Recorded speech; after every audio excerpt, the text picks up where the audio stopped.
बिस्मिल्लाहिर्रहमानिर्रहीम। नमाज जमात के हवाले से आज एक अहम मसले की तरफ आप मोमिनीन को मतवज्जह करना मकसूद है, और वो मसला है अफ़आल नमाज में और अक़वाल नमाज में इमाम की मुताबियत करना। इमाम की पैरवी करना, उसके पीछे पीछे चलना होता है, तब जमात दुरुस्त होती है। जमात में मुताबियत का मतलब यह है कि इमाम के थोड़ा सा पीछे चलना है, बहुत ज़्यादा भी पीछे न हो कि मुताबियत ख़त्म हो जाए। अक्सर लोगों को देखते हैं कि जिनको बड़ी जल्दी होती है या फिर उनकी आदत बन जाती है कि पेश नमाज से पहले रुकू से सर उठा लिया, या सजदे में पहले जाना इमाम से, या पहले तकबीर कह देते हैं वग़ैरह, तो इनकी नमाज जमात बातिल हो जाती है अगर इमाम के अफ़आल में मुताबियत नहीं की तो बहरहाल अफ़आल और अक़वाल के बारे में आज इस वीडियो में मसला बयान करना है ताकि मोमिनीन इस तरफ भी मुतवज्जे हों। मिनहाज सालिहीन की पहली जिल्द मसला नंबर 815 में आयतुल सिस्तानी लिखते हैं कि अफ़आल नमाज में इमाम की मुताबियत करना मामूम पर वाजिब है। पस इमाम से पहले मामूम नहीं जा सकता अफ़आल नमाज में, बल्कि बेहतर यह है कि इमाम से थोड़ा सा पीछे रहे, और अगर बहुत ज़्यादा पीछे रहे इस हैसियत के साथ कि एक जुज़ में एक फ़िल में खलल पैदा हो जाए, उसमें इसने मुताबियत न की, तो इस सूरत में फिर उस जुज़ के रहने की वजह से उसकी नमाज जमात बातिल हो जाएगी।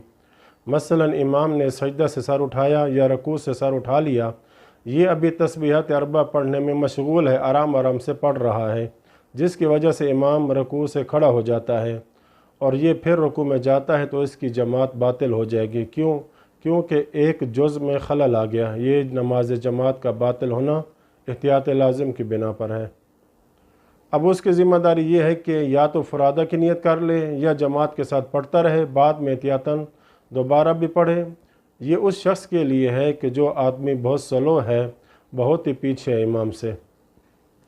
आगे फरमाते हैं कि अगर इस मुक्तदी ने मुताबियत को छोड़ा है, किसी उज़्र की बिना पर न छोड़ा हो, लेकिन अगर किसी उज़्र की बिना पे जुज़ को छोड़ा है, यानी मुताबियत को तर्क किया है, तो फिर इस सूरत में इसकी नमाज जमात दुरुस्त होगी।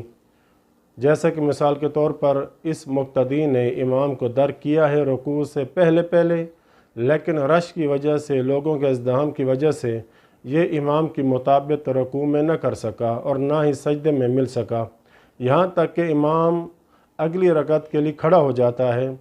तो अब इस मुक्तदी ने यह करना है कि जल्दी से रुकू अंजाम दे और 2 सजदे ख़ुद से अंजाम देकर फ़ौरन इमाम के साथ अगली रकअत में शामिल हो जाए, तो इसकी नमाज जमात दुरुस्त हो जाएगी। ये अफ़आल की मुताबियत के हवाले से बात थी। बहरहाल जहाँ तक अक़वाल का ताल्लुक़ है, अक़वाल से मुराद अलहम्द और सूरत हो गई, या ज़िक्र रकू है, या ज़िक्र सजदा है, या तस्बीहात अरबा है, तशहुद हो गया, सलाम हो गया वगैरह।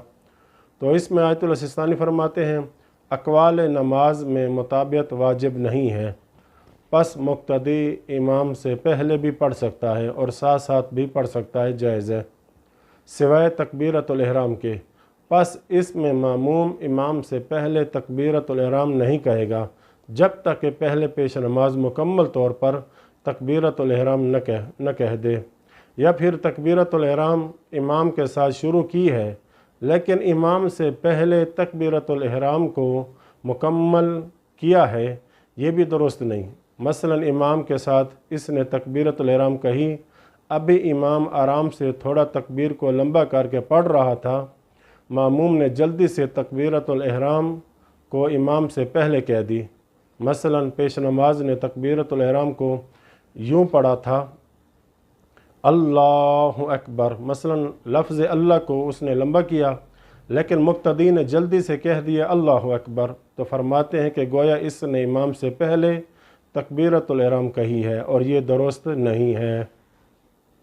बल्कि आयतुल सिस्तानी फरमाते हैं कि मेरे नज़दीक एहतियात वाजिब है कि मुकारनत भी जायज़ नहीं है, यानी इमाम के साथ तकबीर कही और इमाम के साथ ही ख़त्म की, ये भी दुरुस्त नहीं है, बल्कि ज़रूरी है कि पेश नमाज के बाद तकबीरतुल इहराम ख़त्म करे, ये दुरुस्त है। अगर मुक्तदी ने इमाम से पहले तकबीरतुल इहराम कह दी तो इसकी नमाज जमात वाली नहीं है, बल्कि फ़रादा आप नमाज को जारी रखें गोए कि इसकी नमाज फुरादा हो जाएगी। ये थी तकबीरतुल इहराम में मुताबित करना ज़रूरी है अक़वाल में से एक ये है। दूसरा इस्तिस्नाई मौरद वो आखिरी तशहुद है, यानी इमाम के साथ नमाज जमात पढ़ रहा है तो पेश नमाज ने आखिरी तशहुद पढ़ना है, तो मामूम इमाम से पहले उज़्र की वजह से मुताबित को तर्क कर सकता है, यानी पेश नमाज से पहले उज़्र की वजह से आखिरी तशहुद इमाम से पहले पढ़ सकता है। लेकिन अगर उज़्र न हो तो फिर इस सूरत में पेश नमाज के आखिरी तशहुद को इमाम से पहले नहीं पढ़ सकता। जबकि आखिरी तशहुद अक़वाल नमाज में से है, इसमें भी मुताबित ज़रूरी है, वो भी उज़्र न हो तो। ये था दूसरा मौरद इस्तिस्ना का। लेकिन जब बात नमाज के सलाम की आएगी तो इस बारे में फ़रमाते हैं कि अगर इमाम से पहले मुक्तदी ने सलाम पढ़ लिया तो इसकी नमाज जमात दुरुस्त है। हत्ता कि अगर जानबूझकर भी कोई उज़्र ना हो फिर भी इमाम से पहले सलाम पढ़ सकता है, जायज़ है उसके लिए। इसमें इमाम की मुताबित ज़रूरी नहीं है, मुक्तदी पर नमाज जमात दुरुस्त है। इस तरह के और मसाइल इंशाअल्लाह अगली वीडियो में बयान करेंगे। वसल्लल्लाहु अला मुहम्मद व अहले बैतिही त्वाहिरीन।